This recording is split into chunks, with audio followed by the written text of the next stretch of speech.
All right, guys, just gonna make this fast and simple. Just got these bad boys yesterday. I wanted to do it yesterday, but I kind of had some time constraints. But anyways, this is a new Epicenter Micro. Kind of wanted to give you guys a look at it. I know there's videos out there, but they don't really show it up close. Well, they kind of do, but give you a close-up look. This is your line input, your bass level, control input right there. So you put in your plug. So 4-pin, from what I could tell. So what that means is, if I'm not mistaken, because my irregular epicenter is a four pin. If you already have one installed like I do, which I'm just going to be replacing it, you won't have to remove this cable. It should technically be plug and play. I will confirm that, but I mean, just by telling you standardly that these are 4 pins and the original epicenter is also 4 pin, I don't see why it wouldn't work the same. But yeah, so I mean, it should work. Unless this is wired a little bit different configuration. But I mean, I'm not gonna take a look at it right now. But um, from my understanding, if all the cables are in the same location, it should plug and play. If you already have one installed, just plug your new knob in and obviously plug in your new epicenter, and you don't have to run this wire, which is probably would be the longest hassle of getting one of these installed. Um, Also, a key feature. I mean, the main reason why I got this was obviously the dual control. Now you have a master bass knob and your epicenter effect. So I'm not sure yet, as I haven't plugged it in, but I will be maybe today or tomorrow, later on today or tomorrow. One of these is going to be your master bass knob, and one of these is going to be your epicenter effect. So now you could turn down your bass completely with this knob as well, which is a really cool feature. Reason why I decided to upgrade. And the other one is I usually buy the PFM filters. I don't know if you ever messed in around with that. Gotten into a regular epicenter. You open it up and there's like a filter that does the processing for sound, and it has like a cutoff. Well, I started discovering this when I was 16 and got my first car, installed my first epicenter.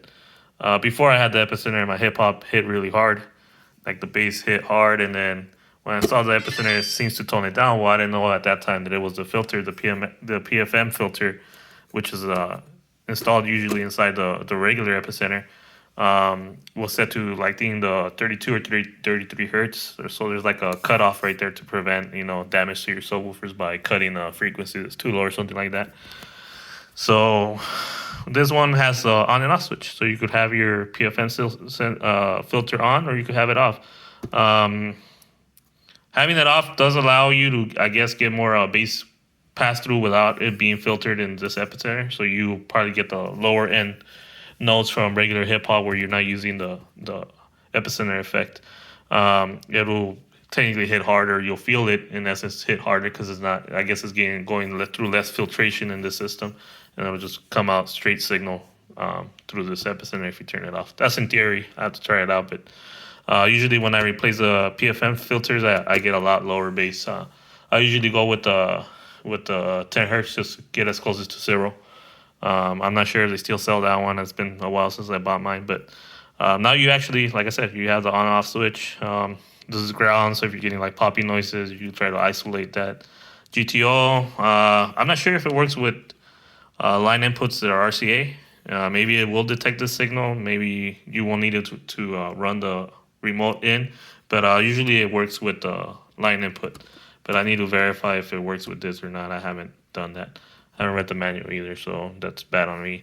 But usually, what I do know from like other components that I use, like their the EQs, they rely on the signal getting from the line inputs, and then you set it up to GTO, and then it'll turn on with the signal coming from your radio, and you don't need to run a remote cable. But I already have mine ran, so it's not a big issue. But just letting you guys know.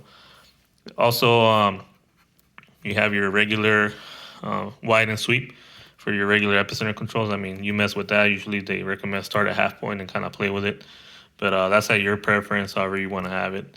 Other things are like ohm selectors. So if you're running with like factory amplifiers that require ohm load for them to turn on or pass signal, this will help you with that. I'm not using it, so I'm not too familiar with that. I've never had a car that had this, but if you won't need it, read about it. It'll help out with getting stuff to power on and stay on. What else? So we talked about that. This is volt output, I usually keep it at the regular 5 volts. I usually don't need more than that. I know my amp takes up to 8, so technically I turn it up to that, but I don't know if I would be pushing too much. I would have to try that once it's connected. But technically, you're turning up the voltage coming into your amp, so you gotta be careful with that because you might actually get clipping if you turn it up too high and burn your woofers. This is your output and your power connector. That's pretty much it. I mean, just wanted to give you guys a quick look. Kind of think I touched on everything that I kind of wanted to touch on.